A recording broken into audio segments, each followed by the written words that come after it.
ইরানের 3টি পারমাণবিক স্থাপনায় যুক্তরাষ্ট্রের হামলা, মধ্যপ্রাচ্যের প্রতিটি মার্কিনীকে লক্ষ্যবস্তু করার হুঁশিয়ারি তেহরানের।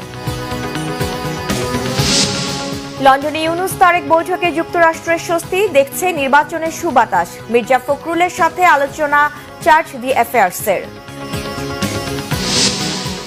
বিতর্কিত 3 নির্বাচনের দায় শেখ হাসিনাকে প্রধান আসামি করে মামলা। রকিবউদ্দিন, নুরুল হুদা ও হাবিবুল আউয়াল সহ সাবেক অন্য কমিশনাররাও অভিযুক্ত। কালো টাকা সাদা করার সুবিধা বাতিল করে 7,90,000 কোটি টাকার বাজেট পাস। রাষ্ট্রপতির অধ্যাদেশের পর 1 জুলাই থেকে কার্যকর। দেখছিলেন ক্রাউন 7 সংবাদ শিরোনাম, এবার বিস্তারিত।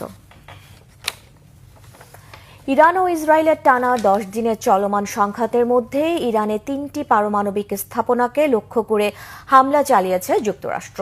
হামলায় ফোর্দো, নাতাঞ্জ ও ইস্পাহান গুঁড়িয়ে দেওয়ার দাবি করেছে যুক্তরাষ্ট্র। তবে পারমাণবিক উপকরণ আগেই সরিয়ে নেওয়া হয়েছিল বলে জানিয়েছে ইরান।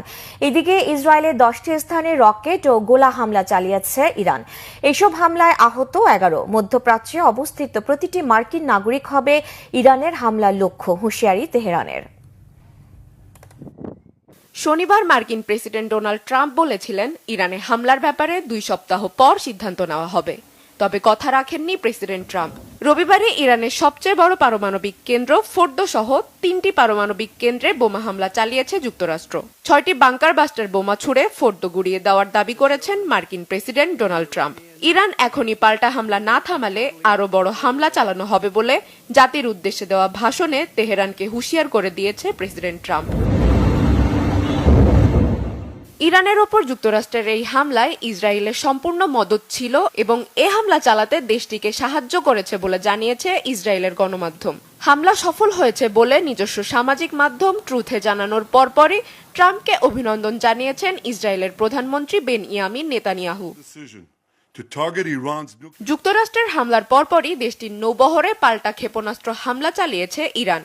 এছাড়া কোনো সংশয় বা বিলম্ব না করে বাহরাইনে যুক্তরাষ্ট্রের নৌবহরে ক্ষেপণাস্ত্র হামলা চালানো হবে এবং একযোগে যুক্তরাষ্ট্র, ব্রিটেন, জার্মানি ও ফ্রান্সের জাহাজ চলাচলের জন্য হরমুজ প্রণালী বন্ধ করে দেওয়া হবে বলে হুঁশিয়ারি দিয়েছে তেহরান। আয়াতুল্লাহ আলী খামেনি স্পষ্ট জানিয়ে দিয়েছেন, ইসরায়েলের সাথে হাত মিলিয়ে ইরানের ওপর হামলা চালিয়ে নিজের সর্বনাশ ডেকে এনেছে যুক্তরাষ্ট্র। হাজারো বিজ্ঞানী এবং শহীদদের রক্তের বিনিময়ে গড়ে ওঠা পারমাণবিক অস্ত্রের অগ্রগতি থামতে দেবে না ইরান। হামলা চালিয়ে ইরানের যে ক্ষতি করেছে যুক্তরাষ্ট্র, তার চেয়ে বহুগুণ বেশি ক্ষতির শিকার হতে হবে বলে প্রেসিডেন্ট ট্রাম্পকে হুঁশিয়ারি দিয়েছেন আয়াতুল্লাহ আলী খামেনি। তবে